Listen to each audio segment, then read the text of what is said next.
Listen up, Gotham. Testing, 1, 2, 3. Hiya, Buttons. It's me, Harley Quinn. This is Batman. This is Robin. Tune into the Bat Fan Addict Podcast. The Bat Fan Addict Podcast. The Bat Fan Addict Podcast. The Bat Fan Addict Podcast with Sammy Warm Hands. With Sammy Warm Hands. The Bat Fan Addict Podcast. Bat Fan Addict Podcast. Although, Sam, you might think about changing the name.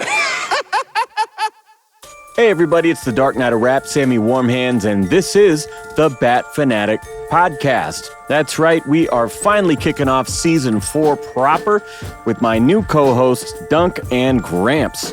So, first got to shout out our Season 4 sponsor. Yet again, it's TNK Comics and Collectibles. You can go to shortboxed.com/TNK Comics or follow on Instagram for claim sales at the Nando Knight. That's KNIGHT.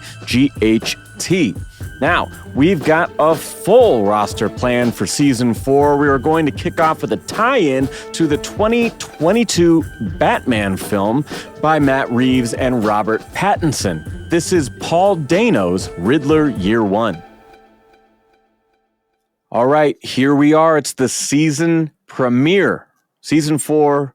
New cast and crew. If you missed our Comic-Con reviews, we have a new cast of folks here. If you missed the farewell from Ben and Evan, who are completely dead to me, go ahead and listen to the Season 3 finale, Swamp Thing. Today we have Gramps in the house. How's it going? Howdy. What's going on, man? And we've got Dunk. What up? We're back. We got Texas and New York and Oregon. We're all over the place now. So before we get into our topic of the day, I do have a question because today, not long before we started recording, the Bat Force page posted some photos from you, Gramps. Yes. And it looks like you went and checked out an auto exhibit with all of the Batmobiles.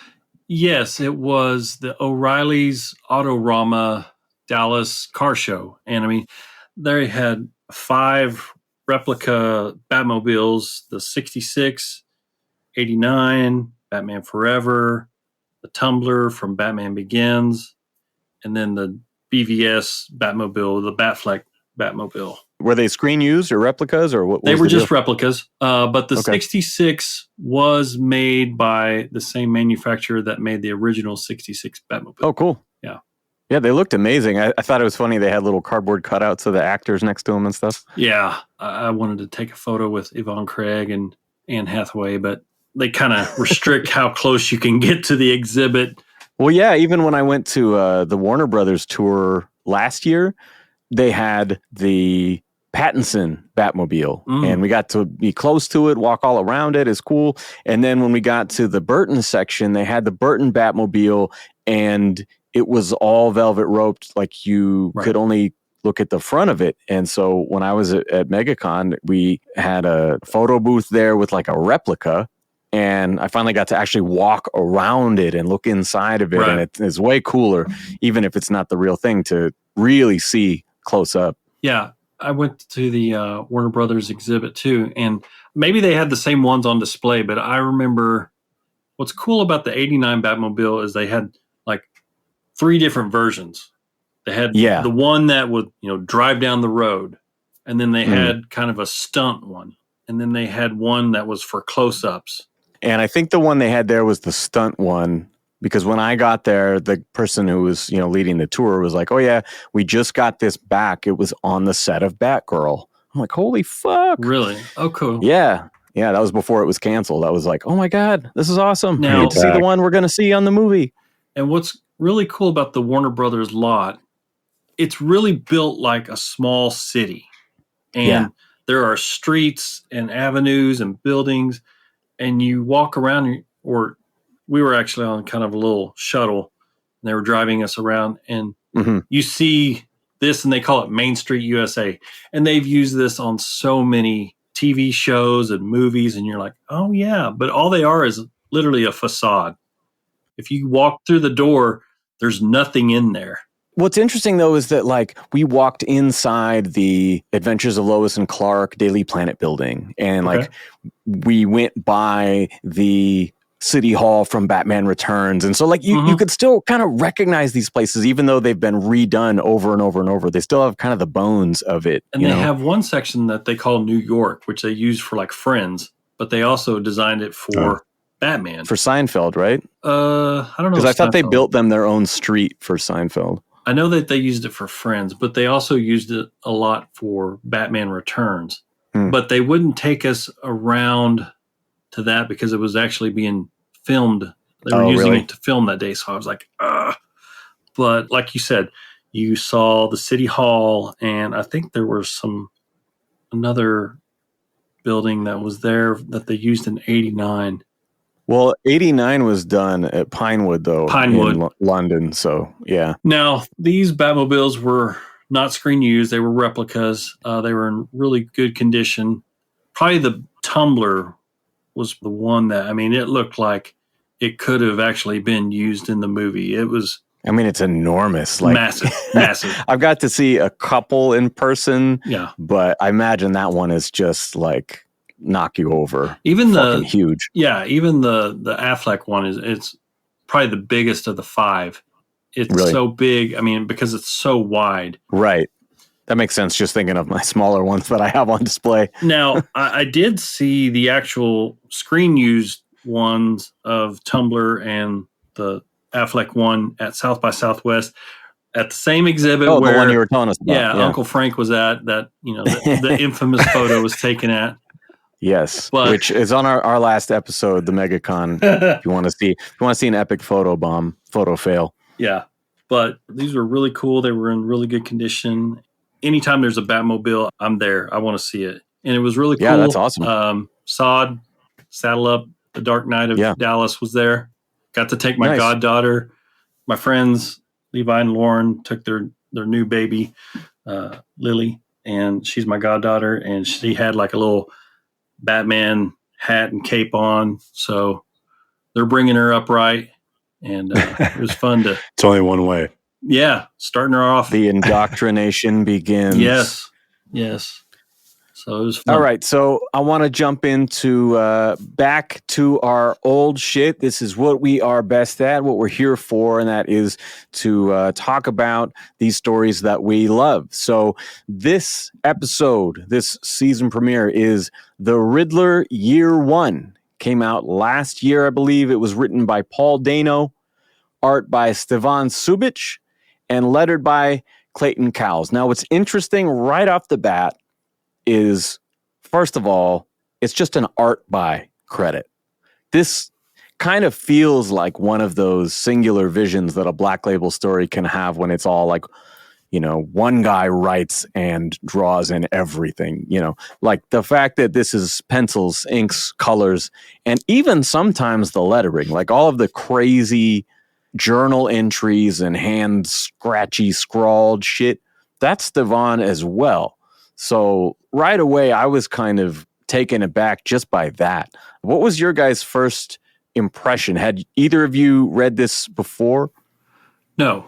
So you bring up something I wanted to talk about because this style of art, I don't even know how to describe it. I mean, I think it's the best term that I could think of was like distressed realism. Yeah. I think the only thing I could maybe draw a parallel to is like Arkham Asylum. That was McKean, right? Yeah, that was more painting, but I mean, this... It is, but I guess just the darkness and the distorted reality and like it, you feel like you're in this guy's head, you know? Well, I see a lot of this from European artists. I mean, you know, probably the most prolific is Jock. He's very similar where... Sure, yeah. He can, like, all the backgrounds, all the backdrops, all the cityscapes, I mean, they look perfect. But then the characters themselves...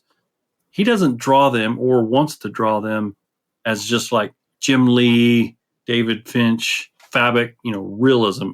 They still have a little bit of a comic element, but they are close enough that you know that who this is. I mean, especially in this book where it's based literally on Paul Dano. I mean, yeah, he draws Edward in the character to look just like Paul does. But then there are parts where he distorts it a lot also with the color palette. You know, as we get into the book. So I really like this style of art. Dunk, what was your first impression here? Was it your first time reading? Yeah, it was the first time. And looking at the art, it keeps you intrigued on what's going on in the story. You're not just reading the story. And again, like we're reading this in the mind of the Riddler, right? And the art just fits perfect because it's like, what do your thoughts look like when you're in this mindset? You know?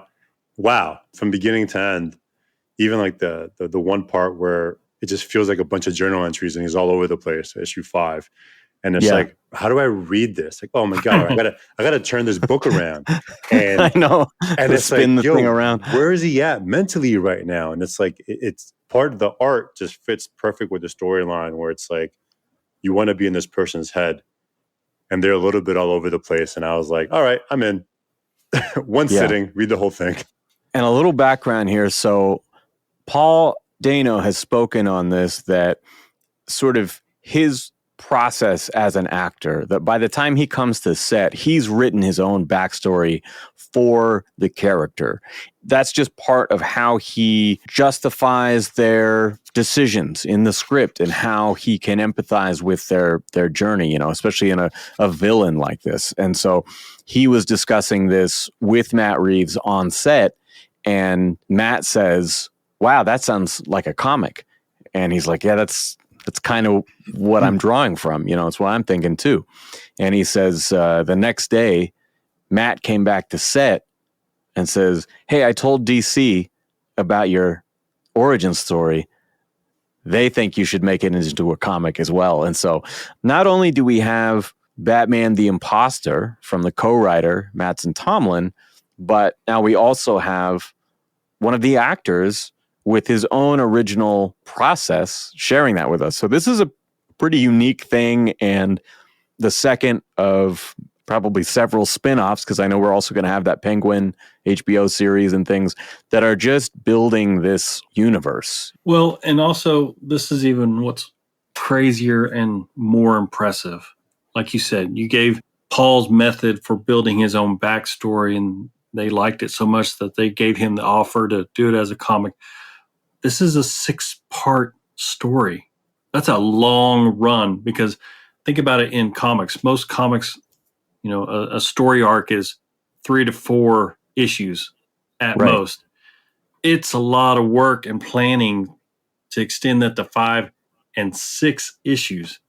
So, I mean, it's very calculated, it's very well thought out. One thing that I like about it is, there is a lot of world building and there's not a lot of wasted space. A lot happens in this story, just page to page. It never really drags. I think perhaps the reason they give us that journal book where it's just that is kind of like Joker Harley Criminal Sanity. They do that as well. There's a single issue that's just the case files. Yeah. And I feel like this is similar to that, but the story is like so nonstop, just constantly escalating and diving deeper into his psychosis that like maybe they wanted to just pivot for a second. And it is interesting that we're like, on this mad descent, and then all of a sudden we're just reading his thoughts on a page, Yeah, I was just really impressed. I was like, wow, he got 6 issues to tell this story and planned it out in that way. I was like,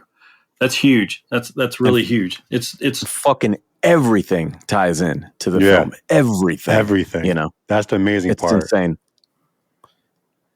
Now, the first scene gives us a lot very quickly. It opens with Edward at work trying to calm down, perhaps from a panic attack. This has become sort of a recurring thing where he's telling himself, just breathe, just focus on the numbers. His boss, Zach, gives him shit about turning in his work so early that it makes others look bad. And he calls him Rain Man. So just from the beginning, I mean, those first 2 pages right here, you see his eyes kind of basically, you're first person, you see his eyes opening, and the first color you see is red. And so, we assimilate red with, feelings of distress, anger. But then as he's talking his way through it, that color seems to dissipate, and then it gets to a clear, normal scene. And then as soon as, his boss says his name, look at his eyes, his glasses. They go back to red. So automatically Great. you see the stress right there. And then this Zach guy kind of looks like Zac Efron. So while I'm reading this the whole time, I'm like, You're hearing Zac Efron's voice? yeah, I'm hearing Zac Efron's voice. And I'm like, and Zac Efron can play a pretty good jerk, you know? Sure. Yeah. And I was Yeah, just like like, Neighbors or something. yeah. Oh my God, Neighbors. That movie's Perfect. great. Hey, who's Batman to you? Like when you think of Batman, who's Batman? Are you kidding me? Christian Bale? Christian Bale. Michael Keaton is Batman to me. Where is he? Yeah, so quickly here in the narration, he tells us that Zach has moved up faster in 5 months than he himself has been able in 5 years. It isn't that Edward is bad at his job. We've seen he's so good at it. The guy was saying, you're going to make us look bad, right? And so he speculates that maybe Zach has a rich father or a fancy degree or something that makes him perceived as better than Edward, even though he's better at the job. What is Zach eating? Oh, it's gross. I don't know what it is. Do you think that's his hallucination? Because, I mean, it looks like Zach's face has all got like warts and stuff like that.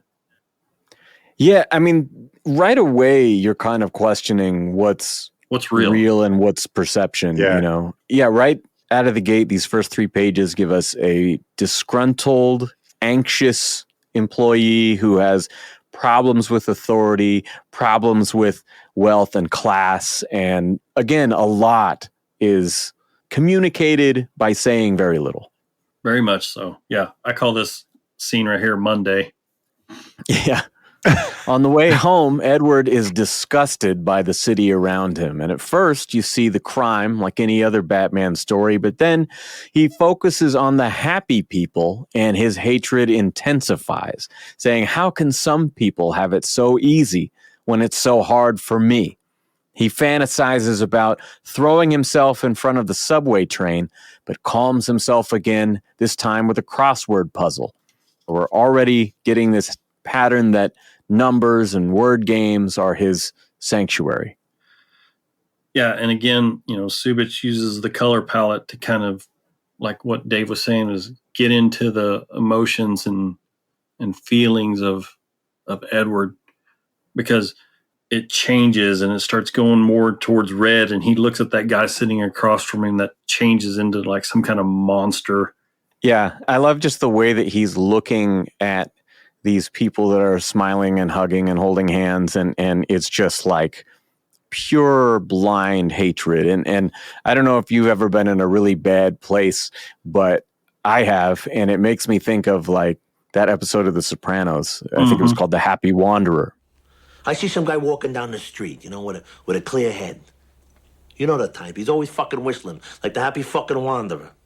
And I just want to go up to him and I just want to rip his throat open. I want to fucking grab him and pummel him right there for no reason. I want to break his fucking, you know, like when you're that down, you know, it's like other people's They're all lying to joy themselves. Misery is loves like the company. biggest trigger, you know? Yeah. It's like, why do you get that? I want that. you Yeah. know? I like the reflection of the, you know, we see Wayne Tower and we see the Wayne initial in his glasses. Mhm. Obviously he's fantasizing because he says something about, why is it so easy for some and so hard for me? And as he's doing that, he's looking at Wayne Tower. There's almost like a battle with hope, because throughout this story, there's this idea that all these other people are the problem and what they have. And then there's other times where it's, well, I'm the problem. I'm not good enough. No one sees me, whatever. But he has this battle with hope as to like, you know, I could aspire to that. Like, you know, if I could be like them or something like that. And at a certain point, it switches to acceptance. Like, I'm never going to have that. I'm never going to be like them. And I'm going to hurt them back because it's their fault that I'm like this, you know? Right. But that kind of push and pull between like the self-loathing and then turning that outward. Now here he smiles at a woman on the train and she looks revolted and switches to another seat. He clearly hates himself here. You know, who she went to sit by, I don't think that was a very good choice. But It didn't feel safe. yeah, you know, if you've ever ridden on one of those subways, I definitely don't think that's the crew you want to hang with. I'm just standing up. Yeah.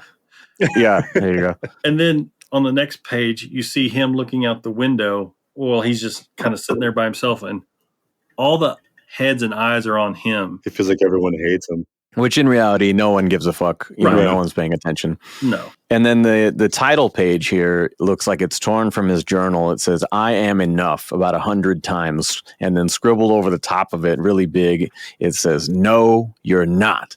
And this is the one that especially reminded me of the Cat Staggs case files issue on criminal sanity.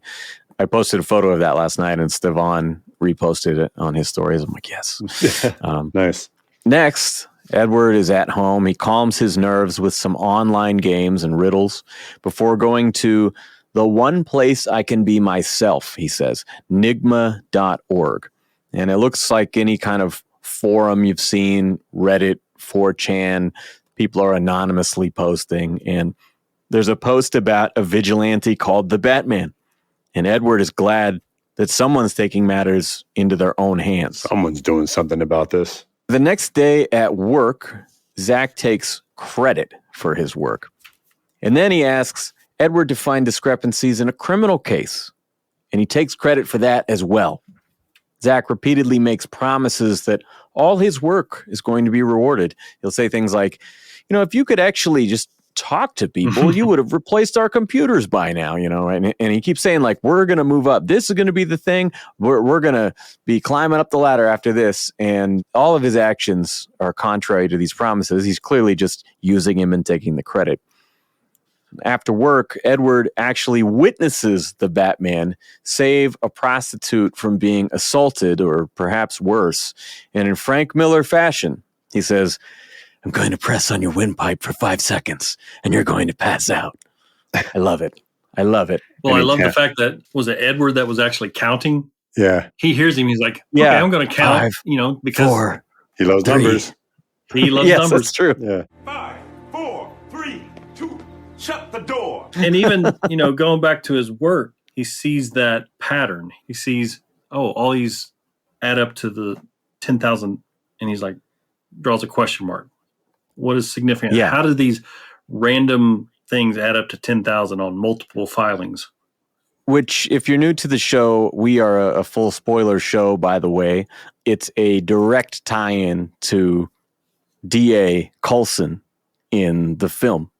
When he has the bomb around his neck and Riddler's on FaceTime on his phone, he's like, How much? 10 grand? 10 G's a month. I get a monthly payment just not to prosecute certain cases. What cases? He didn't ask me that. Come on. again, every little detail ties in with the film.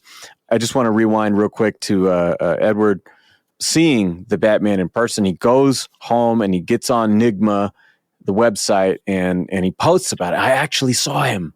They're like, what did he look like? He said, hope incarnate. He's just like one of us, you know? And so this idea that someone could transform themselves and fight back against this hellish city that's just oppressing all of them, you know, it's so exciting to him and plants the seed for everything that follows. Yeah, because I'm sure there had been rumors about, oh, this is a monster, or this is a vampire, this is, you know, whatever. And when he saw him, he's like, no, he's just a man. Yeah. Like one of us. And so, as you mentioned, he's finding these patterns at work. He's tired of Zach taking all the credit. Edward stalks Zach's boss, the head of the company, Mr. Stone, after work. He approaches him at a bar and explains that there are small sums repeatedly adding up to exactly $10,000, and this pattern cannot be an accident. This guy is like, wait, did you fucking follow me here? Like, look, I told him, never mind, I'm sure it's a mistake or whatever. And you could just see kind of all the light drain out of Edward's face. Like, he has this hope of, like, if he just knows I'm the one doing the hard work, I'll get the credit because I will have solved the puzzle, you know? And it's just like, what the fuck are you doing here? Did you follow me here? I'm going to report you to HR if you bother me again. And like, great. That takes some balls to do that. Not just balls, but like complete lack of self-awareness. Yeah. Because we see he is just socially inept. Yeah. This whole lifespan in this prequel story here. It was interesting to me watching the film right afterward, because when we do see him speak, it's mostly speaking to Batman when he's already captured. And by then he's transformed. He's no longer Edward. He's the Riddler. Yeah. And so the Riddler can say all these things, but it's great. Like I almost feel this is essential reading to appreciate the film even more. That moment is earned by this. You know, we see stuff from his childhood in here where he doesn't speak at all. And then here we see him trying to stand up for himself. But yeah, I just think all of this stuff makes you see the character in a totally different light, because this is 100% his point of view, whereas the film is 100% Batman's point of view. We only see him in those videos he posts and things like that. We only see his interactions with Batman or terrorizing the public. So I think he's taking cue also from Zach, who said, if you could just speak, you'd replace the computers. And he's like, okay, I'm going to go speak to the boss. That's true. He finally gets some courage. And, you know, the boss kind of just says, you know, don't follow me. The fuck out of here, you little creep. Yeah. Knock on my door next time, loser. Yeah, he's like, come and see me at the office. And so back at his apartment, Edward berates himself for being so stupid. And he's cooking dinner and punishes himself by sticking his hand into the boiling water. Now, you mentioned hallucinations. This part, I think, is not real. Because right afterward, we see him using both hands on the computer, but we see horrible bubbling boils on his hand, and then he just goes back to his work. Away. Yeah, and we never really see his hand bandaged or anything after this in the following scene, so I think this is another indication that... Something he wanted to do. Exactly. It's like, what's his name? Is it Dubby? It's like, stupid Dubby. And starts hitting himself from Harry Potter. Oh, Dobby. Yeah. He's just like, stupid Dobby. Pat, pat. It's like, all right, dude, chill. You don't have to do that. Edward reads an article about a felon taking the stand after a Batman attack. He attends the hearing the next day and is shocked when the defendant works for New Beginnings Animal Rescue, the same company that he's investigating at work. He goes down to New Beginnings that night and asks for Higgins, the defendant, by name. A man at the desk hits a silent alarm and Higgins himself emerges from a creepy back room. And then he asks Edward, haven't I seen you before? And it's practically over before it starts. Gone. When Edward runs away, it's so hastily that he's nearly hit by a car, kind of like Joaquin's Joker. And when he stops to catch his breath, he sees Zach and Mr. Stone outside the Iceberg Lounge. Stone introduces him to a prostitute named Ani, the same girl that Batman saved a couple nights earlier, and the same girl that Falcone later killed in the film. All of these events race through his mind, and he thinks to himself on this last page, New Beginnings, Iceberg. He's seeing all these faces, Ani, Zach, Stone, and it's all in this little neighborhood, the Tri-Corner area. Yeah. And he says to himself, something's not right. First issue closed. What do you think? We've already been introduced to a guy that clearly has some issues. Guy dresses up like a bat clearly has issues.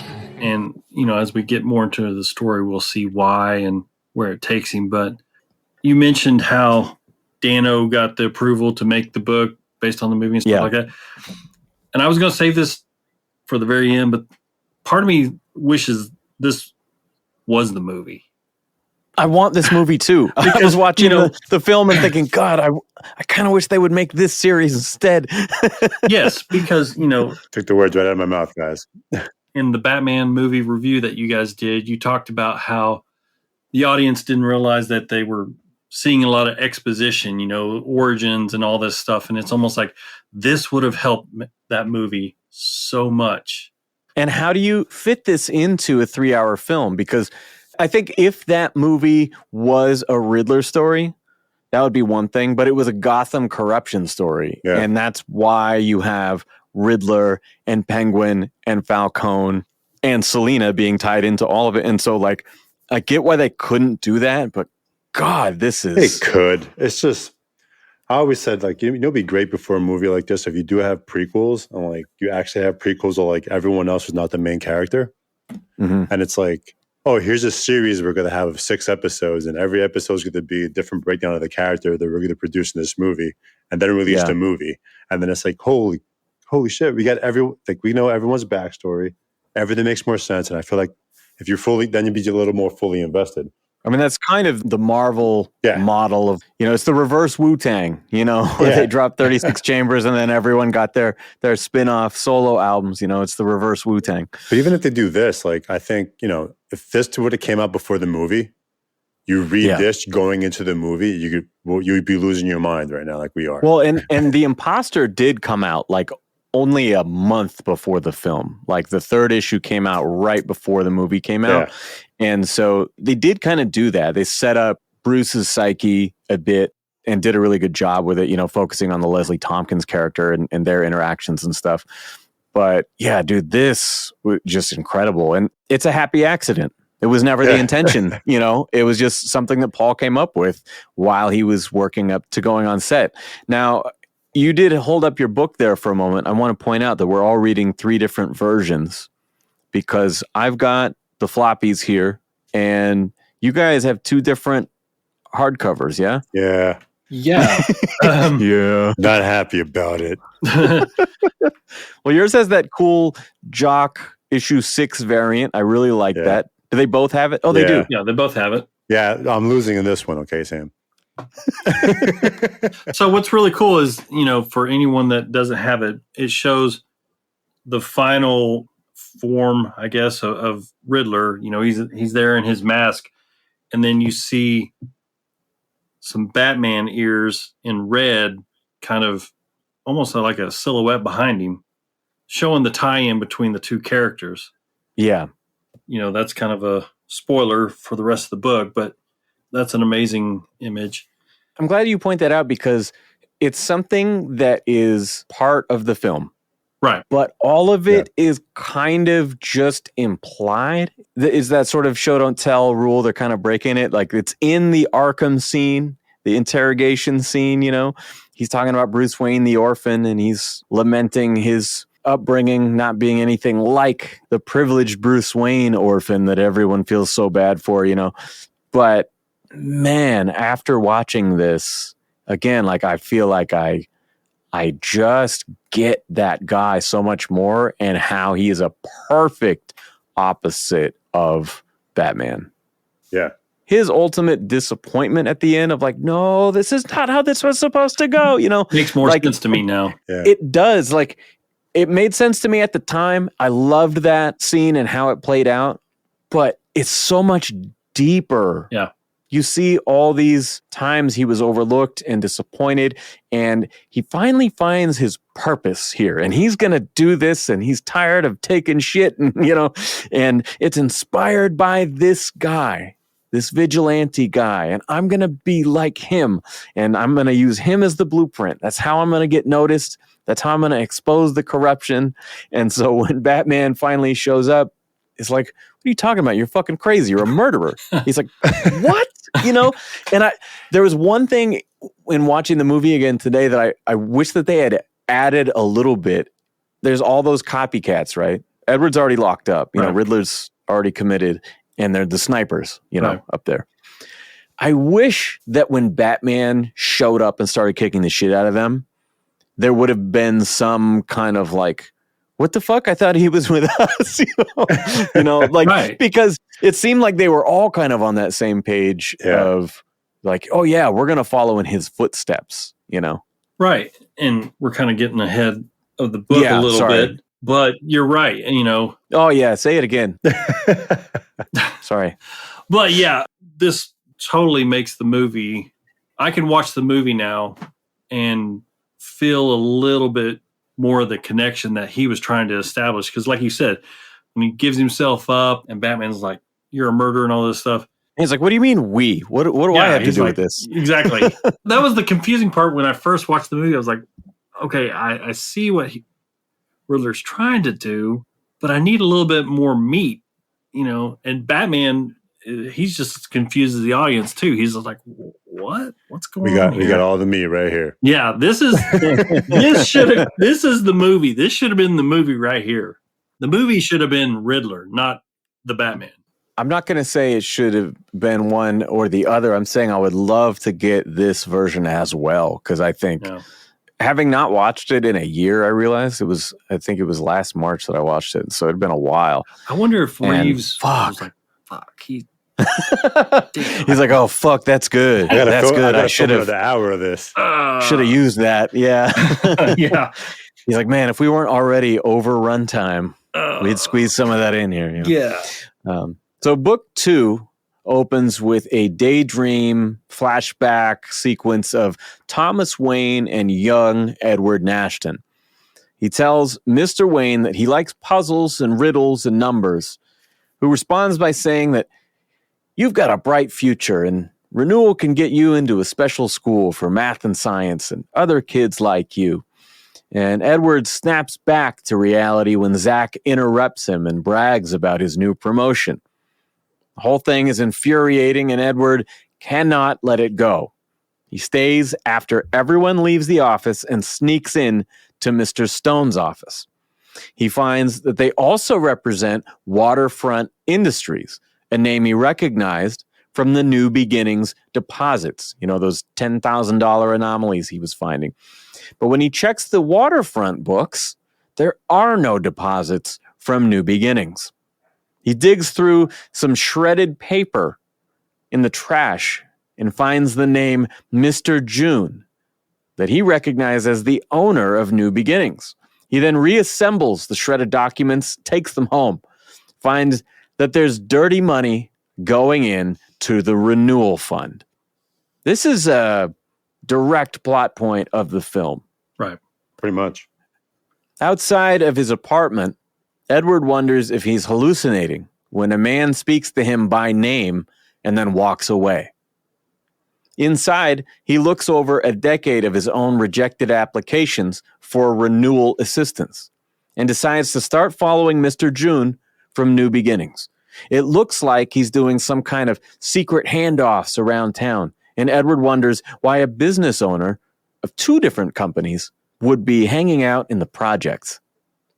At work, he's called into Mr. Stone's office. Edward believes that he's been caught, but Stone gives him a begrudging acknowledgement for the New Beginnings work and asks if he can take a closer look at the books for Wayne Enterprises. Edward is skeptical here, but so starved for praise and purpose that he lies, saying there's no conflict of interest with Wayne Enterprises, and accepts the job. It's almost like the boss is recognizing him in a way. But then I think Edward's like, you know what? This can be a tool for me to get even further into the books and behind this curtain that, my boss, Stone, and New Beginnings and Waterfront Industries have. Yeah, I think it's piqued his interest enough that this is something like I have to know. Committed. Yeah, he's like, I got to know everything now. There's also just a brief moment where the boss tells him, good job in his shitty, half-ass way. And we see this glimmer, again, maybe of hope on Edward's face that we never see really in the rest of the story. If Dano's anything like me, first time my boss or anytime my boss comes up and says, "Hey, man, great job," I always know that there's a but coming. And it's like, oh, where's this going? What type of but you want? It's funny, when I was in management, I didn't do this intentionally. I didn't know this, but a couple people said to me over time, they're like, I really appreciate that because I know you don't just give out compliments. So it's like if I'm saying something to them, they're like, they know that's sincere. I'm not just like trying to grease them up for something else, because I guess it's not something that I would often do. I think it's really interesting in this book how sometimes in his hallucinations, it shows an infant. And it's almost like an embryo, but it's kind of more developed. I think it's about the sort of arrested development that a lot of people who experience trauma, they're said to never emotionally mature past that age to a certain extent. Right. And so it's so stuck. It's a great scene later where they depict it a little more on the nose. But yeah, we do get this It's like his inner self is still wrestling with what his life has become, you know? Yeah, and there's that great full-page splash. He's looking into the renewal file, and part of him accepting the job to take on Wayne Enterprises also, and as we'll find out later, is that he does have a history with the Wayne family. He has a history with Thomas Wayne, and it's kind of his way also to find out maybe a little bit more about himself, but also some self-affirmation, I guess, to show that he is good enough. Well, yeah, because he feels that betrayal. We saw already the stack of rejected applications for renewal, and we saw the promise of hope and assistance from Thomas Wayne. And so, you know, we already have enough connective tissue here to know, like, he's got some pretty good motivation to want to dig in there and figure out, well, are these fuckers corrupt? Is that why they've betrayed me or whatever? You know, like, he's got this major chip on his shoulder, and I think he just kind of has to satisfy his curiosity at this point. So, yeah, and there's this great image where, you know, his cycle of life forms this question mark. Yeah. In earlier panels, you know, he listens to this self-help therapist. I think her name's like Renee or something like that. Yeah, it's like a podcast or something. Yeah. Which is funny because I have a coworker named Renee, and she's kind of like this too. You know, she's always the cheery, bubbly type of person. And Renee says, you can look back, just don't get caught staring. Right. But I can't help myself. I've never had anything to look forward to. Yeah, it's pretty heavy. He's forever living in what was done to him. Yeah. Gotham has a way of doing that to people. Well, I'm thinking without Batman, right? Because there's a lot of copycat villain type of stories, you know, and if you were to just remove this guy from Gotham specifically, he sort of put himself in a box at a certain extent because he cannot help himself, as it says. Yeah, and that's a great point because as I was reading this, I'm reading it, I read it twice. One, just to kind of get the whole synopsis of the story, and then two, to kind of read it and really delve into some of the details. And I had that exact same thought. I was like, why didn't he just leave this city? Why didn't he just save up some money and just get the hell out of there? Because, you know, that plays into what he does for someone else later. But if this place sucks so bad, why do people stay? Reminds me of that old Sam Kinison joke. You see this? Huh? See this? This is sand. Yeah. It's sand. You know it's going to be 100 years from now, huh? It's going to be sand! Move to where the food is! You know. So we got a lot of story to go through here, so I'm going to keep moving. So Edward goes back on the Nigma website to vent his frustration. He can't tell his bosses what he's found, and the cops won't do shit, so he has nowhere to turn. He finds or maybe creates a thread about hacking closed-circuit TV security and starts spying on New Beginnings via their own cameras. I like it when he says it's an easy hack, simple as copy and paste if you know where to go. But I like to learn. It empowers me. Yes. It's funny. There be little bits of this character that I'm like, oh, yeah, I feel that. Like, I remember in high school, kind of price of admission, you have to buy this like $80 graphing calculator. Man. I was like, hang on. It just sounds like you're teaching someone how to program a calculator, not how to do the math. And so I was the only kid in the class who didn't buy one, and I still aced the class. And so I very much saw a glimmer of myself in that, of like, yeah, I know I could just copy and paste this, but I'll figure it out. I want to understand it. Yeah. Because otherwise it's just parroting something that someone else told you. And to me, that's not thinking, you know? Yeah. So he writes his own code on how to spy and how to use the cameras. I thought that was cool. Yeah. So he figures this out, and there's a mention at some point about like they have the security cameras in their illegal operation only internally to make sure no one's stealing from them. Because you're looking at some of these scenes going, why would they have a camera in this room? But just so they know that their own men aren't stealing. So in this scene where he writes the code and he links up the cameras, there's this one very small panel. It's the only time in the book we see him smile. Oh, nice. He cracks a little half smile, and he's like, okay, I'm on to something. Figured it out. Yeah. Yeah. I found something that brings me joy, and it's kind of deviant, but. Well, inside here, he sees all kinds of mysterious activity before seeing drops, which are the drugs in the film, with his own eyes. He figures out that it's a front, and Waterfront is a shell company to hide their tracks. Next, he goes to an army supply store for surveillance equipment. We see binoculars, headphones, a drone, and this is played against a montage of Batman and Edward's fantasy that he too can fight back and have some purpose in his life. Well, he's also kind of fantasizing that he's Batman because he saw Batman fight the guys and zipped away on a zip line, and he was like, how do you fly? And he can practically fly. Yeah. So we see him looking up, and then you see a panel of Batman kind of getting ready and getting in his gear. And then the next panel from down below, you see just Edward looking up. And it's almost like kind of in his mind, he's the one flying away. Yeah. At New Beginnings, he sees Mr. Stone confronting Mr. June about Edward's discovery in their books. He's saying, if one of my guys caught this, then anyone could catch this, and the guy's like, I'm just doing what you said, the two different numbers that add up, and he then accuses Mr. June of stealing money. Says there's some missing, and I bet you're skimming off the top. And he says, if you're stealing from me, you're stealing from Mr. Falcone. This is the first time that his name is spoken in the story. And June is pleading for mercy, swearing that he's earned every dollar and gives it to his daughter so that she can get out of Gotham. Stone leaves him in the hands of two goons who string him up by his feet in the back room. And again, I don't know why there are cameras in this room, but Edward grabs his laptop and watches as the goons admit to stealing the money. One of the goons admits to stealing the money himself so he could make bail. But don't worry, we'll take care of your daughter.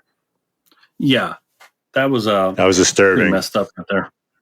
And June is brutally murdered while Edward looks on in horror. On the last page, we see Anna June with a suitcase waiting for a train. She's holding 2 tickets, but her father isn't there. A stranger approaches. Going somewhere, Miss June? That's the end of book 2. Now, this is where they really hooked me. These last few pages are just so gruesome, gripping, and the world building, it's all so detailed, the way everything's connected, like, fuck yeah, this is something special. Yeah, and I mean, to go back to how they murdered Mr. June, you talked about why they have a camera. Yes, please explain in detail. Well, I will. Edward turns the camera, and they've got him in chains. He's screaming, I earned the money, I earned the money. And the guy's just like, yeah, I know. Yeah, I know. I took it for bail. And then they kind of crack, crunch, and then they lift him back up, and he's decapitated. Yeah. And Edward's watching this on his laptop, and this scene right here is the first time you really get a sense of how far gone he is, because he's holding his head down in disgust, and opposite him is a reflection of a very stoic Edward just looking back at him. It's almost like those horror movies where someone walks past a mirror, but their reflection still looks at them kind of in a ghostly way. This was like the moment where it's like, you can't be that guy anymore. You're this guy now. Yeah, I mean, seeing something like that will change you, that's for sure. So book 3 opens with an envelope. We recognize Edward's crazy penmanship, and it's addressed to the police commissioner. It says evidence, and taped to the outside is a thumb drive. We can assume that it's the murder of Mr. June. At work, Mr. Stone presses for results on the Wayne case. Edward isn't afraid, but seems delighted by the fact that he knows his boss's dirty secret. Like, he watched this gruesome murder, and he watched his own boss from the office call the hit, and the next day, this guy calls him into his office, and he's not like intimidated. He's just like, I know about you, motherfucker. And that night, he watches New Beginnings from the outside, waiting for the big ambush, but the police never come. And it looks like business as usual, except Mr. June has been replaced by his daughter, Anna. And he notes that she looks afraid. I think this is a great misdirect because at the end of book 2, you think, oh, well, they're tying up loose ends. They're going to kill her. Now, she's looking up into the camera, right? It looks like it. Yeah. When he says she looks afraid, it's like she's she knows she's being watched. She's got a fucking, yeah. She doesn't know it's Edward watching her, but she knows someone is watching her. No, she thinks the bosses. Right. They just killed my dad. Now they're watching me. Fuck. Right. And now, again, for the second time, a strange man waits outside his apartment. Both times he refers to rats, but this time he says rats are winding up dead all over town. Edward the Rat, Cage 3H. And you look at the little buzzer, the menu of everybody's names, and it's 3H. And he's like, how does this fucking guy know this? And I'm going to just point this out here, but they plant this seed a couple times, 2 or 3 times. This might be the only loose end. Do we ever see who the fuck that guy was? I don't think we do. We don't see who it is, but I think it's that Higgins guy, because in the pet store, when Edward walks in there, said, I want to see some puppies. He's like, we don't have puppies. We got some big dogs. And he actually holds up, I think it looks like a rat cage with a rat inside of it. And then Edward runs out and he's like, hey, don't I know who you are? So he's leaning on him. I thought he saw him at the hearing that day, but maybe you're right. Maybe they're already watching him because he was the one who found the shit at work, Yeah, I think he followed him and kind of figured out who he is, and rats get killed. Yeah, that's interesting. All right, so the police haven't done anything about Mr. June, and so Edward contacts his daughter through some kind of encrypted message. She refuses to talk, afraid that it's going to get her killed. And exasperated, Edward continues to simply follow the numbers. I can imagine, though, you witness horrifying crime, you take it straight to the police, nothing happens. You take it straight to the daughter of the victim. She wants nothing to do with you. And you're like, what the fuck, man? Like, okay, I'll keep doing my work. Hey, I'm just going to go to work tomorrow and crunch numbers. Like, yeah. Do you know what my last couple of days were? He breaks into a vacant Waterfront Industries building, believing that it's a front. There's nothing there. He digs around, finds some files, and concludes that if Stone works for Falcone and Maroney once worked for Waterfront, that means my firm works for Maroney. It's all tied together and implicated with both of them, and June was just laundering the money. Like the firm is tied to everything. They're not just the ones investigating it. And this is where he really starts feeling like right in line with Batman. Yeah. I'm going to do some good. I'm going to be a vigilante. No one else will do anything or say anything. I'm going to be the one that helps to expose the corruption. To expose the corruption. He feels that this is his calling. He tries contacting Anna once more, asking her to simply say nothing if his theories are correct. You don't have to tell me anything. Just don't say anything if I'm right. And she basically confirms everything he knows about New Beginnings, laundering money through Waterfront, and sending the donations to Renewal. But what she can't tell him is why. Everyone just does what they're told. Nobody knows the reason. Edward visits the county clerk's office and finds the real estate records. Maroney's Tri-Corner properties were seized after his arrest, and the city turned it over to Renewal to develop a park and new low-cost housing. But after 10 years, nothing had even started.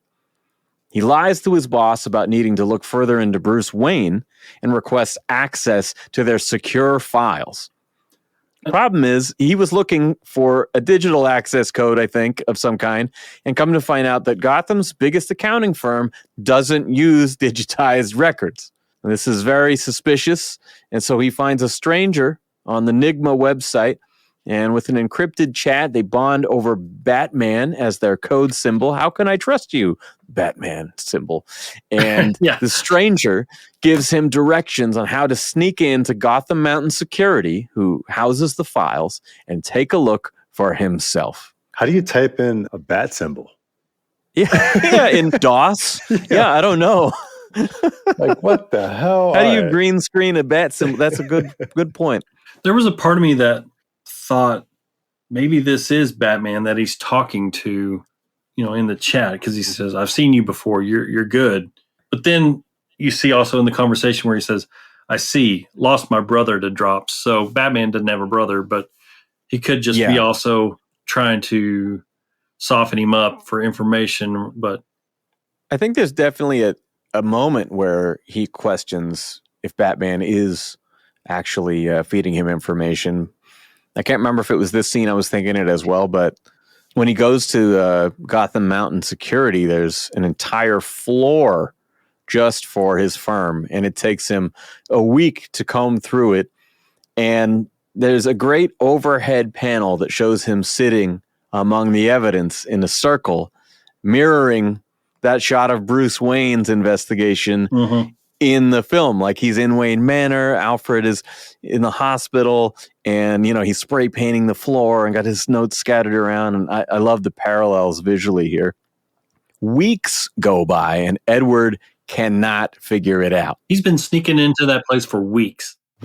And they haven't even caught him yet. Well, yeah, it looks like they gave him an employee uniform and he sneaks in at the right time. I don't know. But he's clearly losing his mind because he can't figure it out. He's got suicidal thoughts and, he's becoming unhinged. And then one day, someone drops a new file on his desk. Renewal. Of course, he thinks the firm does the city's taxes too. Now he sees it clearly. All of these fronts funnel money into Renewal and get paid out through fake campaign contributions. All of those years, Edward blamed himself, endlessly rejected for Renewal grants. But it was never his fault. The system was rigged from the start. End of book 3. Yeah, it's hard to play the game when you're already going to lose.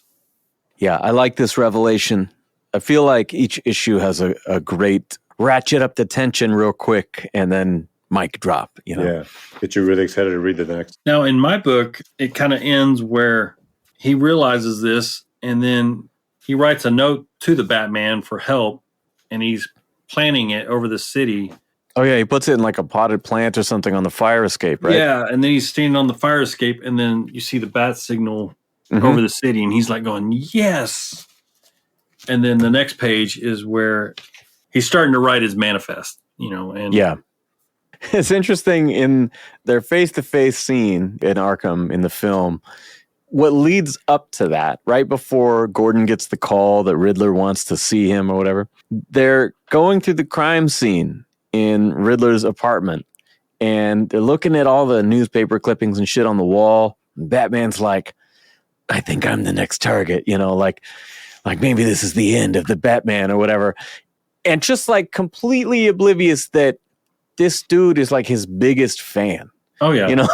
Like he's been doing all this just to get your attention, It's very Joker-esque. Well, I was going to say not in a Joker sort of way because Joker wants the chase. This dude wants a team up. He just doesn't know how to reach you. Yeah, he's like, dude, I was ready to be your Robin. Yeah, seriously. And, he writes over and over and over, I now know what I must become. I now know what I must become. Yes, Father, I shall become a bat. I shall become a riddle. Book 4 is a flashback story. We start at the orphanage when Edward was just a baby. He was dropped off with only 2 initials, E-N, and they had to come up with their own name. A few years later, they tell young Edward that they believe they know who his mother is and that she died at Arkham Asylum. Note, family history of mental illness, not unlike Joaquin's Joker. Edward, as a child, is socially isolated. When given the news, he uses wooden blocks with numbers 13, 1, 13, 1, and a question mark. They mention that he never speaks and they never know what he's talking about. He flips them over to reveal the letters M-A-M-A. Mama? Yeah. A montage shows squalid conditions and a series of traumatic events where other children die and Edward himself gets bitten by a rat, which is also in that Arkham scene. He's talking about the babies die every winter and you wake up to rats gnawing on your fingertips. And here he's forced to get several rabies shots, which I showed this page to my wife because it mirrors a childhood trauma of my own. To this day, I pass out from needles. That image where the doctor's giving him the shot and it's drawn from a angle of a child who's looking up and you see like gnarly teeth and nose hairs and all this stuff. And my very first memory, I never knew my grandfather, my grandfather, but my very first memory is of my grandfather where I distinctly remember people saying, do it, Grandpa, do it, Grandpa. And I must have been, I don't know, 2 or 3. And I turn around and this, kind of like from this angle, this man flicks his teeth out and scared me to death. I could do it, dude. And it was just and everyone laughed. That's my first memory. Imagine that. And this image right here brings that back about how creepy it was. Here he is doing something good for this kid, but in his mind, it's something so traumatic because, he's getting a needle ready and all this stuff. Yeah. But he's actually trying to help him. Yeah, but at the same time, they're having to tie him down and all this shit. Yeah. And like you get the feeling that everything about this place is so wrong, nasty. It's just so cold and so emotionally distant and uncaring. It's not like some nurturing place that helps children. It's some place that time forgot, that they're just stuck there in this. So you don't get the feeling that this is like a warm doctor who's trying to calm him down and talk him through the process. They're just strapping the motherfucker down and take your medicine. Right after this, though, he's taught the best way to stop a rat is to drown it. And then it's given a real life demonstration. This is immediately followed by bigger kids who pressure him into breaking a turtle's shell with a rock. And so we've already seen anxiety, problems with authority, abandonment issues. Now we're seeing violence against animals. And we all know where that goes. Oh, yeah, we do.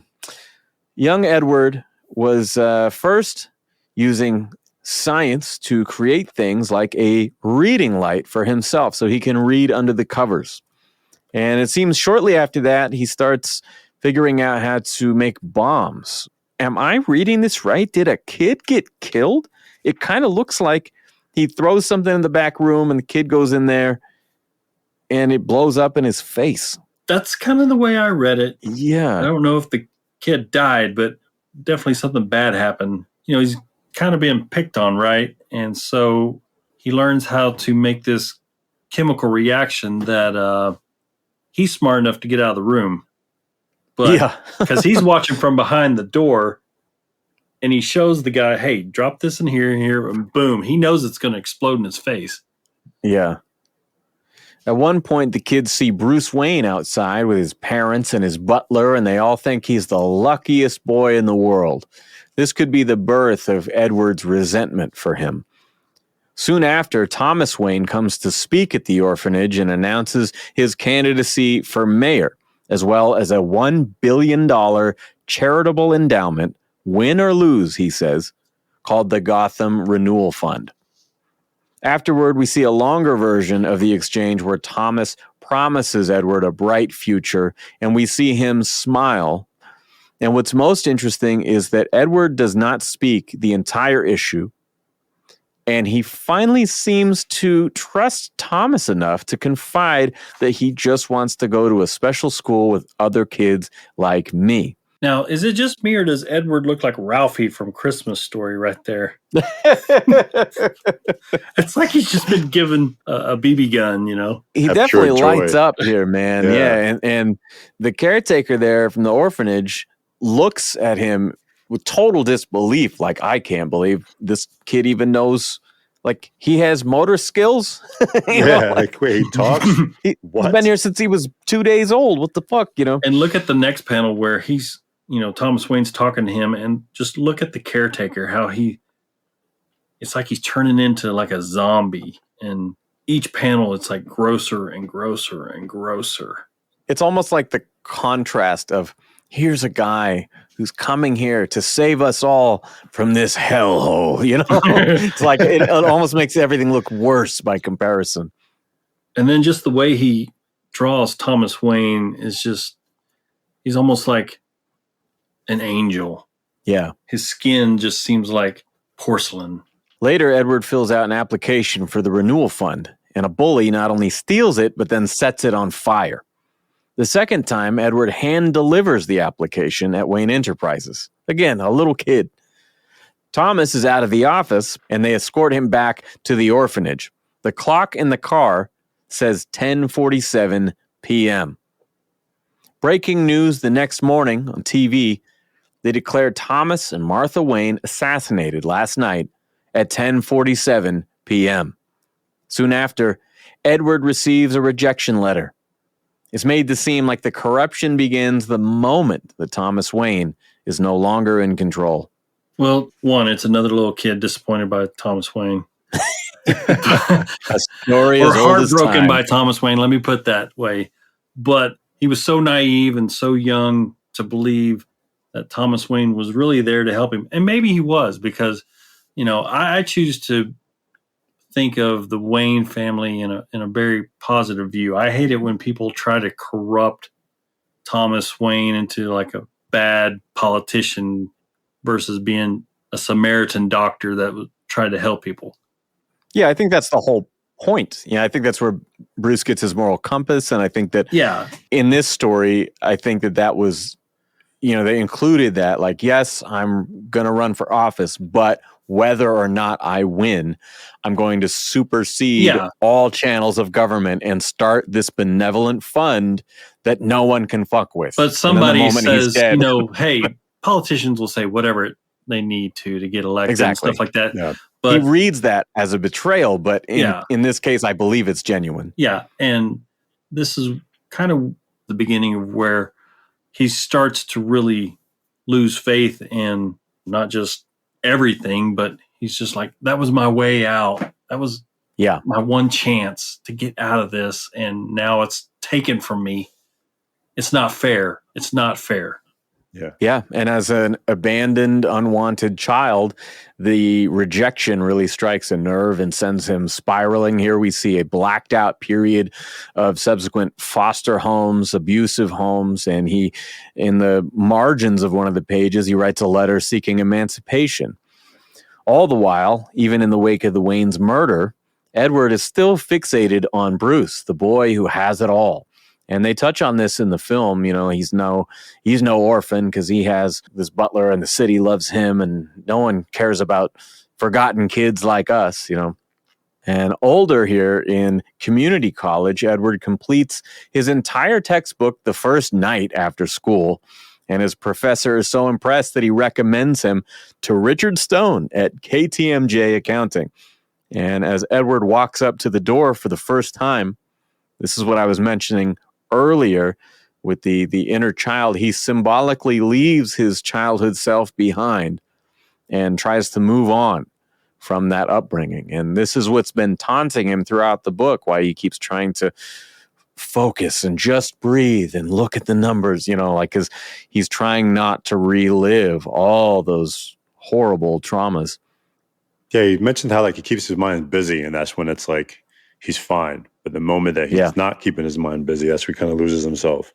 Exactly. And I think that's part of his obsession, you know, is because he knows that if he relents even for a moment, he's back in that terrible place. And that's how we end book 4. And then we go into book 5. Oh, buddy. Yeah, so this is the journals. He is slipping into a dark, all-consuming void when a hand reaches out, and it is Batman. He's the inspiration when Edward connects all the dots from Falcone through the laundering scheme and back to the DA, the mayor, the GCPD, and he vows to make a real change. We see this written a couple times. It's something he says in the film. But he says he must do more than expose the lies. This is said in one of Riddler's videos in the film that he sends to the press. No one will listen to the little orphan boy. He must rip out the heart and vanquish its corrupt soul. That's pretty eloquent for a guy who doesn't have a lot of social skills. He's in it. He still has a way with words on the page. Yeah. He is in it, dude. I like that we spend a whole issue in his childhood. You know, it's like the prequel to the prequel. Yeah. We kind of take a beat, figure out a little more why he is this way, and then, okay, we're back into the story. Yeah, this issue pretty much like wraps everything, the last 4 issues up. Like, all right, this is like the point where he wanted to be. Yes. Like now we're seeing who he truly is and his thought process behind everything. And this is the issue where I was really impressed with Paul Dano at this point. If I wasn't before, but I was like reading this going, oh my God. Like we're in his head at this point. No visual metaphor. We're just in it. We're in it. Yeah. And also shout out to Stevan Subic on the hand-lettered journals. This is insane because they had a very distinct handwriting style in the film, and he is able to replicate that and really run with it because nothing about it is consistent. It's all over the place, and there's even one part of it that's in binary, and I'm wondering, I forgot I was going to look it up. Like, did anyone translate this? I saw that too, and I was curious because everything in this book is there. It's all tied intentionally. Yeah. This whole issue is just a work of art. And I love where we can see the process of he's designing his new persona. Yeah. It's almost very Buffalo Bill-esque. Yeah. He's designing his new skin. Is he going to go with a handkerchief? Is he going to go with a mask? Is he going to go with a gas mask? Or yells what? mask like 15 times. Mask, and then he's trying to, I love the part where he's trying to figure out a name because this is going to be a team up with him and Batman. So it's going to be Batman and he doesn't know. Let me take you through a little bit more of this. So Edward begins referring to Election Day as Judgment Day and trying to figure out how to combine his mind with Batman's brawn. There's a great sidebar, speaking of this transformation, where he ponders getting in shape or some kind of military training, but quickly decides that he is no Batman. He moves into a tri-corner apartment so that he can keep a closer eye on things. He blends in at work and stalks his prey at night. This obsession is consuming him to the extent that he no longer worries about his breathing. He says, I'm so happy I could cry, and I'm so angry I could scream. Well, part of me remembers back to the Jack the Ripper murders. Did you ever read or study any of those? No. I love that whole mystery. And the way that he would write to the Scotland Yard, it's very much like this. I mean, I know that you're 150 years old, but that came out when I was a teen. But yeah, I'm more familiar with like Zodiac. Well, you got the OG. Yeah. But I'm reading all this and it's just like, the way that Jack the Ripper wrote the Scotland Yard was very personal. Yeah. And I'm reading all this and I'm like going, whoa, this is a lot of energy to put into this. This is someone to write this.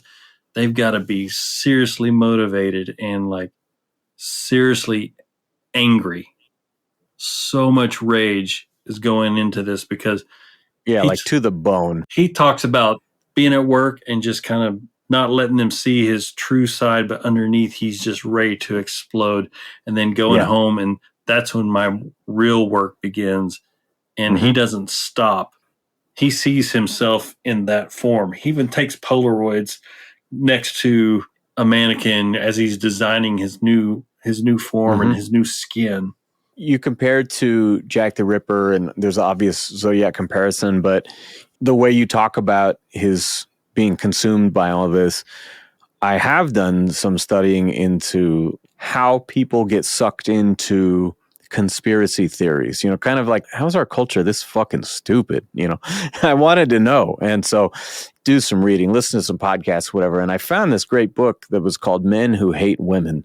This woman goes undercover for a year as a man in all of these online anonymous circles where, these incels hang out, and the stuff that goes from like edgy memes, but then starts to normalize things. And then all of a sudden this language is part of your regular vocabulary. And then it leads to this idea. And well, that's not that extreme. And then the fact that like these people will see a post about a guy going to do a shooting, and then they egg him on, and then it happens. And then other people commented on it. Like, oh man, I wish it was bloodier. He should have got more. He only got 4 people. Oh man.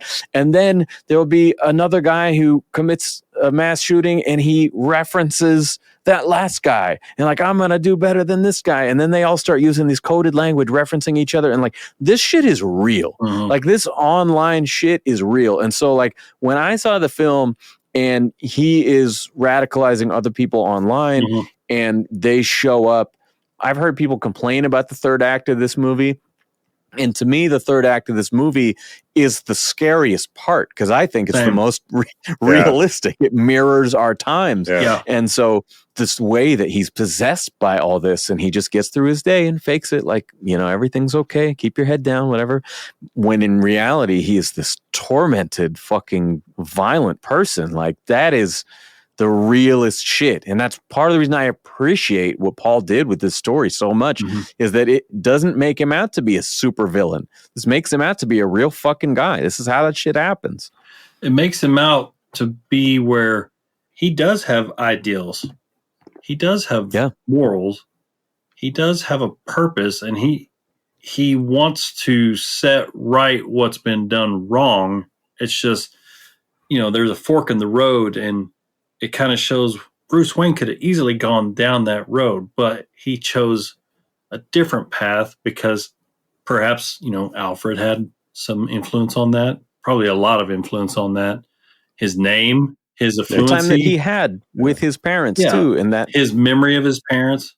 And Edward never had that. He never had a chance. He never had any guidance. They are, in a lot of ways, two sides of the same coin, just like kind of Joker too, but this movie and this character is really closer to Bruce than a Joker character. Than most things we've seen. Yeah. A lot of similarities. Edward leaves the Enigma site and starts his own website off the grid. We'll see that in a little bit. He buys a camera and snaps the photo we saw in the film of Ani and the mayor. And he notices water leaking behind New Beginnings once again. And he wants to know how they disposed of Mr. June. I think there's maybe a mistake in how this is worded, because it says, must find out how they killed Mr. June. Like, we fucking know how they killed him. We watched it live. But I think he means how they disposed them. Well, we didn't see exactly how they killed him. We see what happened to him when they killed him. Yeah, I guess. But you can put 2 and 2 together, and we'll get to that. It's really cool. Edward tries to come up with an alias and dreams of being recognized in history alongside Batman. He is longing to get Batman's attention to team up and end this corruption. He is also longing to write the perfect riddle, because the answers, he says, won't mean anything if they're just given to you. You have to earn it, even suffer for it. He declares that the answers don't matter. It's the question that you'll remember. I'll teach them to question everything, he writes. And he says, you know how when you finally stop thinking about something, it just comes to you? He writes, Batman and the Riddler. And he writes all these little question marks everywhere. It's like, now we're in Jim Carrey mode. No, now we're getting close to his final form. I mean, the next phase is just acting on his motives. But he sees himself in a totally different way. Edward is no longer there. It's now Riddler. Just kind of like how Bruce Wayne is Mask of Batman. Yeah. Edward is the Mask of Riddler now.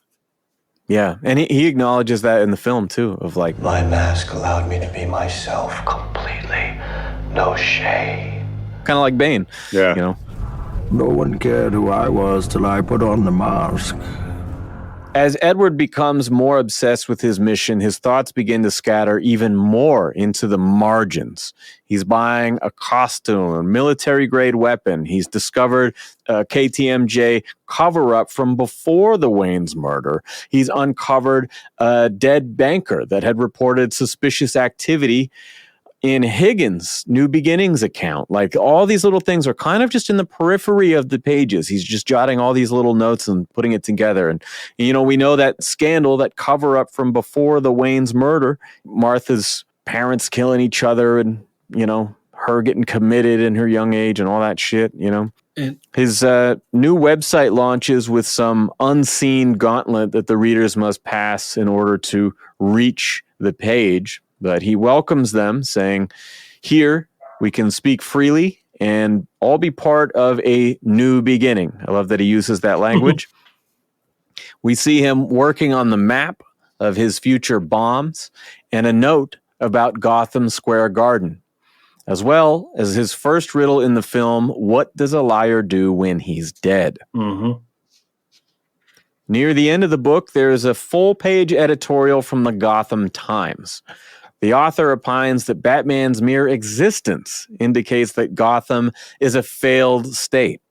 It's a thoughtful piece about the role of violence in government and how this vigilante now undermines their monopoly on legitimate force. In the final paragraph, the writer warns that the absence of a monopoly is competition and that Batman will only be the first of many. On the final page, we're back in the real world, out of the journal, out of the text. And we follow Edward as he buys fertilizer with a fake ID and then a carpet tool to rip up his floor and draw the map of his plan, which we know is also his murder weapon when he kills the mayor. We even catch a glimpse of the final Riddler mask in the periphery. And this is the end of book 5. Yeah, that's the full transformation. It's complete. Yeah. Now, let me ask, when you first saw the movie, did you know what that tool was?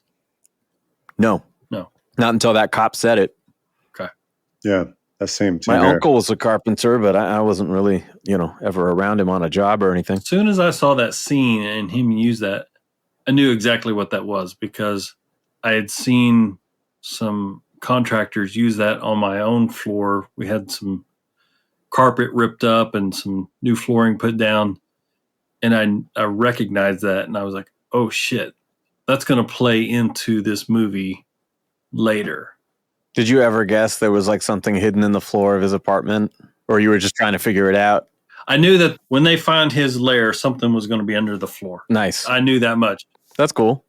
Pat on my belt. The untrained eye like me just went over my head. I was just excited. I'm like, look at that flat ice cream scoop. I was just like, whoa. I love the fact that this guy just, hey, here's a whole van full of fertilizer in Gotham where a lot of he things looks at his ID and kind of shrugs like, yeah, all right. Sure. All right, Patrick. Yeah, he's using a fake ID here as well. Book 6, the last stretch, the Riddler, as I will now refer to him, leaves an envelope for Anna June. It has a ticket to Metropolis with another link to chat. He tells her to leave work on October 30th and watch for a package.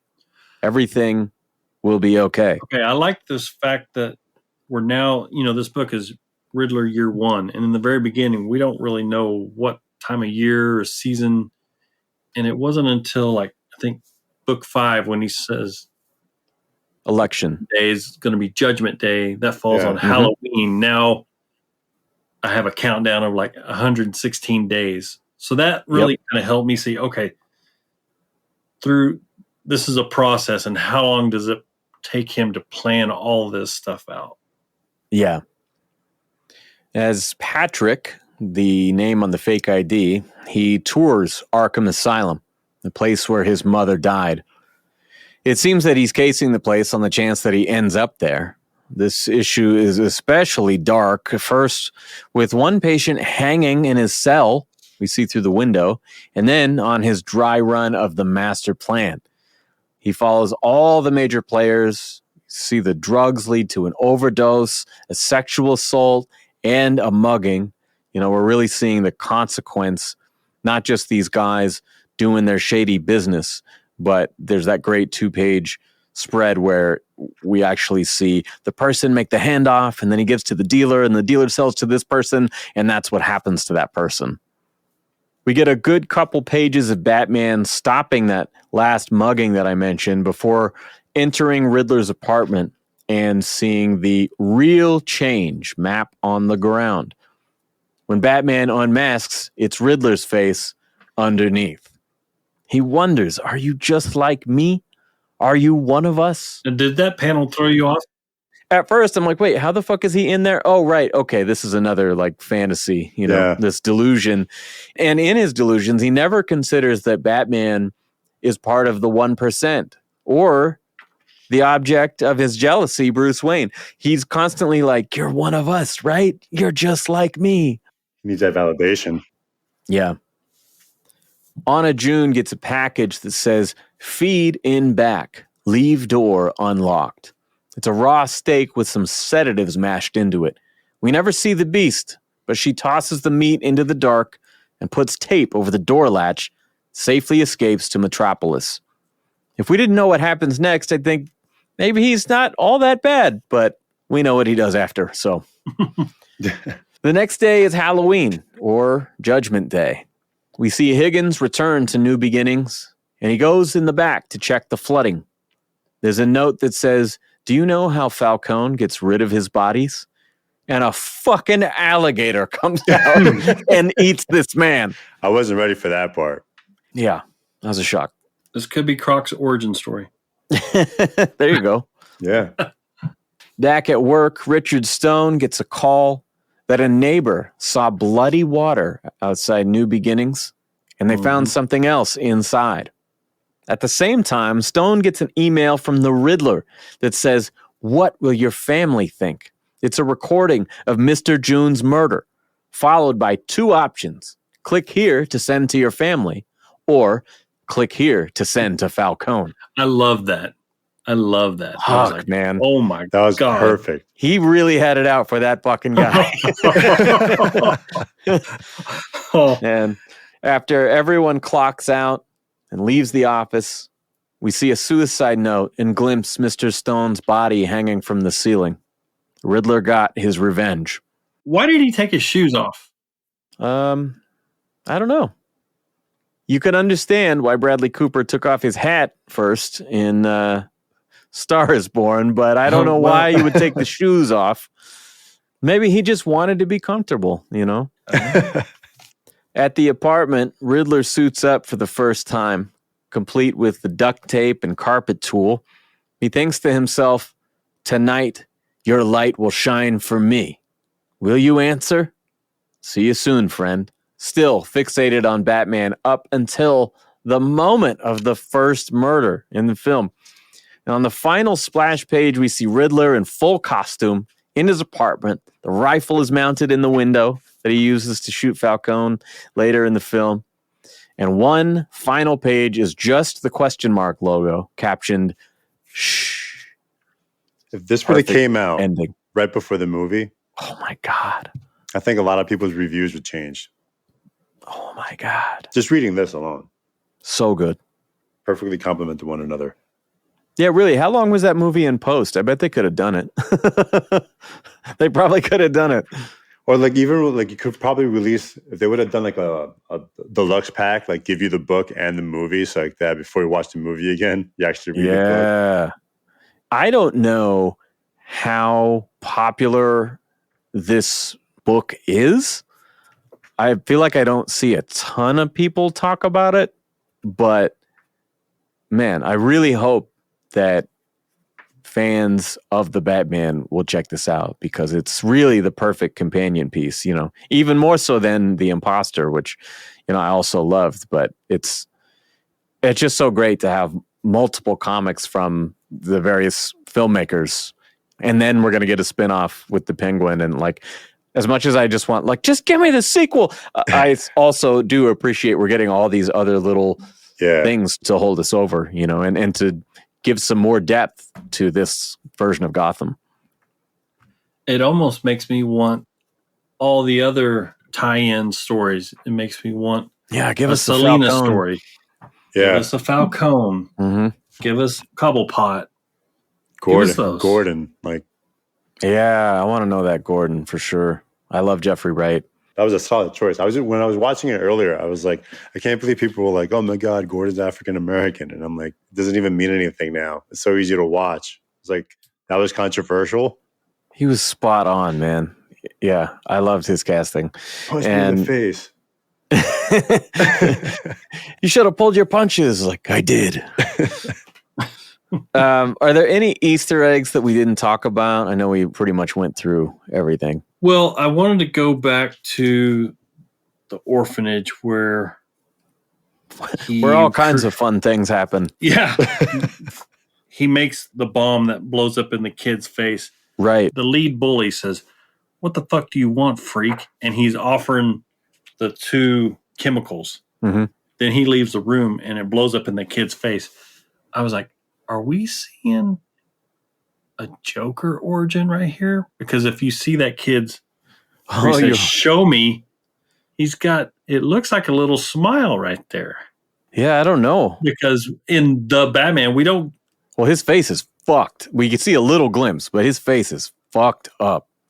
But is this an origin of that Joker in that? That'd be insane, right? To can make those connections like that. You know which scene I'm talking about, right? So yeah, I'm just pulling out the book so I can look at. Oh, yeah, he does have kind of a demented smile, but I don't know. I mean, he sees so many things that aren't real. I don't really know. It's also glass, right? So like the glass probably chopped them up a little bit. Absolutely. That would be interesting. That'd be a hell of a spin, right? I don't know if they'd give him license to mess with other main characters, though. Maybe if they're just like, yeah, do whatever you want as long as it's just your little corner. But if everything in this book is made with intent and design, why was this scene even included? Maybe to show the aptitude for chemistry and for bomb making, you know? Bring science back. Yeah, but also the first step into violence against a person and foreshadowing when he makes the fertilizer bombs. I don't know. Okay, I go with that. But I was just throwing that out there. I'm throwing it right back. That'd make a hell of a damn story. I don't know what you guys thought, but I didn't appreciate the inclusion of the Joker. It was, to me, the one thing that tonally just felt off. Like, maybe if you cut that before the maniacal laughter, but it just turns into Gotham. Some campy, weird Dr. Evil, like, where the fuck did that come from? Yeah, it was a little shoehorned because as it was promoted and people discussed, this was supposed to be year 2 of the Batman, right? Yeah, he said he had been at it for 2 years of these nights, and so to me it implies he's entering the 3rd year. That's what it sounds like. So this actually makes this story almost a year 1-esque story for Batman as well. Mm-hmm. But by that time, he's already got Joker created, caught, and in prison. Yeah.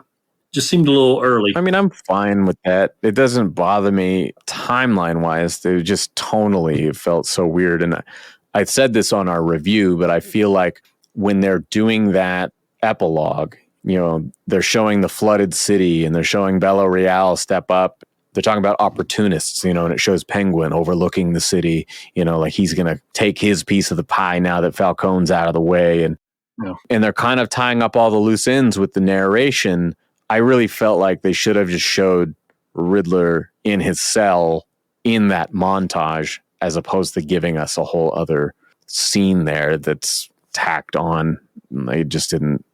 Yeah. But anyway, I want to get to pros. The art's amazing. The story is just a great tie into a movie that we really enjoy. I really don't find much wrong with it. It answered a lot of questions in the movie. Anything that we probably felt that we didn't get an answer to. Funny, the Riddler. And then everything just ties in. It just makes the movie that much easier to watch because things make more sense because there's more of a backstory. And it's the backstory that we were missing. Yeah, it really helps me to understand his motivations throughout the film. even when we're elsewhere, other parts of Gotham, I still have him in the back of my mind of like, I kind of know where he's at now, like his state of mind during all this, Gramps, how about you? What'd you like? Well, first I need to preface, and this will probably get me kicked off the podcast. All right, you're fired. At the very beginning. First episode, you're out. First episode, and I'm not trying to be a contrarian, but... Season premiere, season finale. Season one and done. I kind of had to compartmentalize the Batman movie and kind of hold it as this is an Elseworlds type story because, we're in a time where we've got Joaquin Phoenix Joker that's kind of on its own. We've got Justice League with Ben Affleck. So it's really weird for a DC fan to understand, okay, are they trying to make this part of a big universe or is it just standalone stuff? And if it's standalone stuff, then it's just where does this fit and does it fit or it's just its own? It's literally an art film set in Gotham City, just kind of like Joker was. So I kind of have to see the Batman as an Elseworlds type story. Okay. Yeah, definitely. And this Riddler is different than any depiction of Riddler that I've ever seen in any comic or in, the campy Jim Carrey and this Batman 60s, where a lot of his motivation was money, right? And versus killing people and seeking justice for wrongs and stuff like that. Or just wanting to show off his intellect. Yeah. I mean, I guess in like 0 Year, he does kind of become a terrorist as well, but it's not nearly this dark. Not like this. That's why, again, this kind of fits in an Elseworlds type vibe, which is cool. Like I said earlier, this should have been the movie. if they had made this as the movie, oh my God. You wouldn't have complained that there's only 3 scenes with Batman. He has no lines. This would have been up there with movies like Seven, Silence of the Lambs, those crime detective, horror, serial killer type movies. And this would have offered so much to build on. They could have made the Batman as a sequel to this. I'm just going to be honest. I enjoyed the book more than I did the movie. I was picking that up from you for sure. Because if I remember correctly, in just watching Bat Force Radio episodes, you are not a big proponent of that film to begin with. No, I was not. It took literally. I made a bet. Tom Brady had retired, and I made a bet with the Bat Force. I was like, I will watch the Batman with Robert Pattinson if Tom Brady comes out of retirement. I do remember what happened. He came out of retirement, and I was like, my phone just started blowing up, and I was just like, oh my God. You get all these texts like, who died? Oh, fuck. Oh, yeah. I was like, oh my God. Okay. See, that was in the back of my mind when I chose this as our first episode, because I'm like, I don't know if he's even seen the movie yet. And then we started talking about it, and I was like, okay, you have. All right. Yeah. But I had that in the back of my mind of like, I don't know if he even saw this fucking thing, because I remember he was pretty anti the Patty Bat. Yeah, so I saw it. I saw Patty Bat, and then I was like... I prefer Battinson, personally. My other friend wanted to go see it, and I was like, okay, I'll go see it with you. And then my wife wanted to see it once it was out on HBO Max, so I was like, okay, we'll see it. So yeah, I've seen it enough, but there was always that part of me that was like, I have a lot of questions about Riddler, and this answered a lot of the riddle. Yeah. And I'm really impressed with Paul Dano about his writing, especially that fifth issue chapter. Was insane. The journals. Yeah, I mean, that right there was just like, he could have just wrote that and put that out there. And that's that true. Would have been Riddler's Journal. Come with the movie, I want to drop a couple pros myself. I love that it's a point of view driven story. In the film, again, they totally have Batman just reacting to him. We never really inhabit his mind, his world.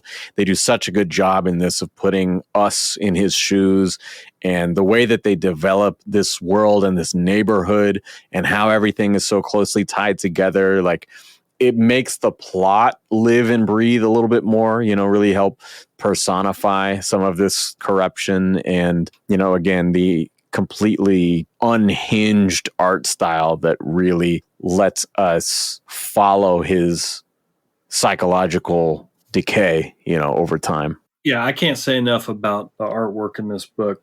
It's a style that I really enjoy. I mean, I enjoy a lot of art styles, but as we said at the beginning of the episode, this distressed realism puts certain emphasis on a character in a certain way or an environment in a certain way. And then the color palette, which lets you in on the mood, because it's hard to translate paper into what a movie can do with music. Totally. And a film score. But the colors can help you see that and feel that. So I can't say enough about the artwork. And I think we're actually getting a Penguin book. Yeah, I was just going to say that. Oh, I think really? it was just like a 2-book miniseries or something. But he just posted about it again today. Oh, nice. Looking forward to that. Not Dano, but Stefan Subic. Stefan. Yeah. Yeah. So really looking forward to that. All right, so cons. Do you guys have any cons? Yeah, Zach didn't die. Fuck you, Zach. that fucker had it coming. Unless I missed an Easter egg and he gets it in the film. But yeah, I mean, what happened to Zach? No, I think he's sort of just like, yeah, you'll get it with everyone else, I didn't really see many cons. Again, it just fit the movie so well. The writing flowed, and like just to get it, like you said, to get into his mindset, all his thoughts and everything that he's thinking, and it's like how it switches up and how he gets angry, and because people are happy, and it's like, wow, okay, yeah, I can't wait to hit resume after this. Watch the rest of the movie. Yeah, watch the rest of the movie. Yeah, I think the only thing for me is that I almost wish that they had integrated book 5 into some of the others, and maybe it just felt longer because I was having to transcribe the whole fucking thing for the podcast. And I felt similarly about Criminal Sanity when they did the whole case file issue of like, this shit is awesome and it's super well done. It's very a lot at once. Insightful. It like really sucks you into it. It makes it feel real. But an entire issue that's just that, especially when I'm getting these month to month and I had to wait for, but what happened, and so that's maybe my only complaint is that to at least truncate that a little bit or pepper it in throughout. I love that they did the childhood flashback full issue, but to do like 2 isolated issues that pull you out of the narrative is an interesting choice. Yeah, that was my exact same constructive criticism. I wouldn't call it a con because, no, I enjoyed the hell out of that issue. Yeah, we're getting. Yeah, I mean, it's super cool, but maybe it's just me having to translate all the little shit that he's writing in the margins and all this. I'm like, good God, it just keeps going. Yeah, when something's good, feed me more. I love it, but it also could have been done probably 4 issues, maybe 5. Yeah, I was wondering about that. If we could have dispersed a bit of book 5 among the last 2 issues, like, could we have got it down to 5? I don't know, but. Overall, I mean, I'm very happy with this. What is your rating? We do out of 5. You can do a half. We have decimals. Yeah. Not like if you're one of those weird guys, it's like, I think it's a 4.6. I'm like, okay, then break down your math or that's fucking bullshit. When people are like, yeah, this movie is a 7.2 out of 10. I'm like, shut the fuck up. Unless you have like a calculator and a graph and a spreadsheet, I don't. That's arbitrary. Say whole numbers. We'll take it out of 5 to the nearest half star. Dunk, what do you got? I don't know, man. I'll give it a 4.5. Yeah. Fair. Like that's because I'm thinking out of 10. I'm like, it's definitely like a 90%. So I was like, all right, 4.5 makes sense because again, the issue 5, the one I love the most, was also like, holy crap, there's a lot to take in right now. But 90 is fair. I mean, 4.5 is fair. Yeah. Gramps, what do you say? Well, I'm going to be honest. I was a little mad that you selected this book because I didn't want to buy the hardcover. I didn't want to buy this book. For that half a star. Is there a way that I can get this for free? But I'm so glad that I bought it. And not only did I buy it, but I got the best version because the cover sleeve comes with this awesome poster that Dunk didn't get. Womp, womp, womp. So it's tragic. I'm still happy with it. I don't want to sound harsh. I'm going to give it like a 3. Are you the new Ben Polanski of this show? No, I say that because, I mean... We just went through the con section and you were like, man, I don't really got this means I love the art. I love the story. But it gives me room to have for future episodes where we've got like, Really try, though, to judge the thing on what it is. And not no comparisons. Put out of your mind what you're going to rank something else. No, this means that I will read it again. I enjoy owning it. I recommend it to others. But when I compare it with a history of collecting and reading books, I don't put it on the top shelf. I put it somewhere in the middle. That's kind of the rank and file system I have. Mm-hmm. It's a lot of comparison going on here with your hundreds of other titles. Well, I'm just saying it gives me room to rate future books and not be like, every book is a 10 out of 10. This is everything I read is the best of the best. Hang on a second, because when you came on the season finale on the phone and you were like, yeah, you guys are always ripping these things apart. When I get on, it's going to be all unadulterated Batman love because we love this shit and we're going to celebrate. Is this a Batman book? Wow. Okay, we're splitting hairs. No, I'm just saying, man. No, I love that this gives me more context and depth to the movie. I appreciate that. Now I can rewatch the movie, and I will rewatch the movie with further understanding of Dano and the Riddler. But where I rank it, I rank it, if I'm looking at my shelf here, I'll put it right in the middle. Which is not bad at all, because it's also going to make you watch the movie again. So I'll take that. Yeah. Well, for me, it's a 4.5 out of 5. Again, I only had the most minor critique there. That's how I always look at it. We would argue about ratings a lot on this show. I'm sure we'll do it for more. If I got to drop a half a point because I felt like maybe we could have focused a little bit, yeah, sure. But like, if I got no cons, I got to give you the 5. Like that's how I'm looking at it. I'm grading your paper. So yeah, that's the show. Any last thoughts before we wrap up? Pick it up. Solid read. Yeah. Watch the movie Well done, again. Paul Dano. Well done, Stevan Subic. Yeah. This could be an award winner. It's one of those things that you hear about it. Cool, I'm going to subscribe to it. But like, for example, Danny DeVito wrote a Penguin story. I think that Dan Mora drew for the 80th anniversary of the Penguin or whatever that was. It was the Gotham City Villains. Yeah, I have it somewhere. Issue. Yeah, it was all right. And so I was like, well, that sounds cool. Paul Dano writing his own thing. Yeah. I love his films. But you never know how something like that's going to turn out. And I was really blown away by this. So definitely. All right, that is our show. Thank you guys so much for listening to Season 4.